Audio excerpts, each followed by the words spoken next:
Have you ever thought back to your ancestors and the life they dreamt for you? Good afternoon, my name is Misbah. My name is Arabic for lamplight. And today I'll be talking about becoming my ancestors' wildest dreams. Born in Britain, my family story traces back to a long lineage of having the travel bug. My family story begins in the nation of Hindustan, aka India. My father's lineage comes from a small village upon the salt lakes of Kutch, and my mother's origin stems from modern-day Lahore, Pakistan. My paternal great-great-grandparents arrived in Zanzibar, Tanzania, in the late 1800s and settled there completely.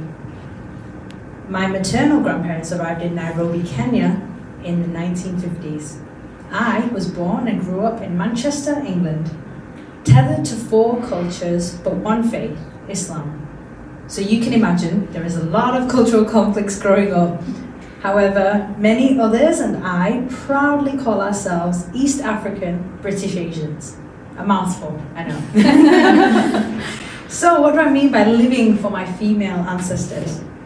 I like to believe that just one of my female ancestors prayed they had the freedom to explore and travel the world without boundaries of duties. Duties of a daughter, a sister, and then going on to a wife, daughter-in-law, and again, mother. These are strong, sacred, but strenuous roles in every society. But what is a woman outside these roles? Is she not a person with goals and dreams? To this day, there are women, even in my family, who are treated simply as their roles in other people's lives. Some bitterly criticize my lifestyle now. 30? Unmarried? Living in a foreign country alone? Madness. I know that somewhere down my lineage, one girl had dreams of pursuing her own life for her and prayed she could do it, or have one of her future bloodlines make her dream come true. And that person is me. As I grew up, I dimmed my own light to fit into cultural norms, hoping, to settle down. My name is Light, and I tried to make myself small, unseen, in hopes that someone would see me or choose me. I wasn't authentically being myself. I became a bird trapped in a cage. My healing journey came from the big question, who am I? I remember my most authentic self was my younger self, who was happy just being herself with adventurous and fearless tactics of exploring. My parents always knew I always wanted something else, and I wanted to go somewhere else. Everything was an adventure to me.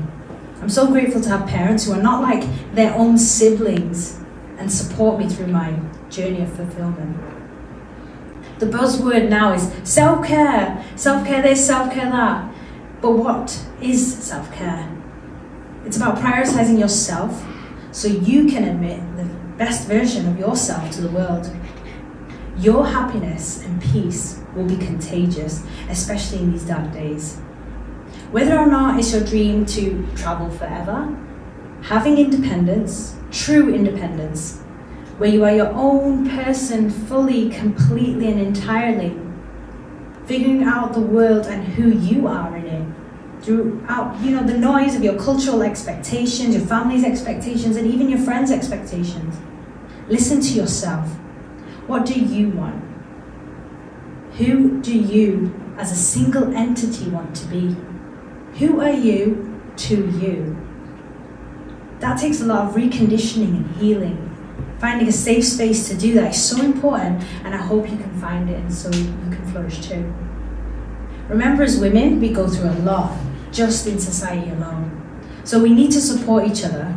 We need to stop seeing each other as competition, but as sisters, we can all succeed. Make more room at the table, because nobody can take your seat if it's yours. If something is destined for you, it will be yours. If you don't get something that you want, it's because it wasn't meant for you, no matter how much you wanted it. There is something better out there. Do not tear down other women, that'll come back to you. We need to build each other up. There's room for all of us to succeed. Be authentically you, and there will be a place for you. Don't mimic or imitate others because you are not them and they are not you. You can never be them and they can never be you. If you're lost, get some inspiration, but find you.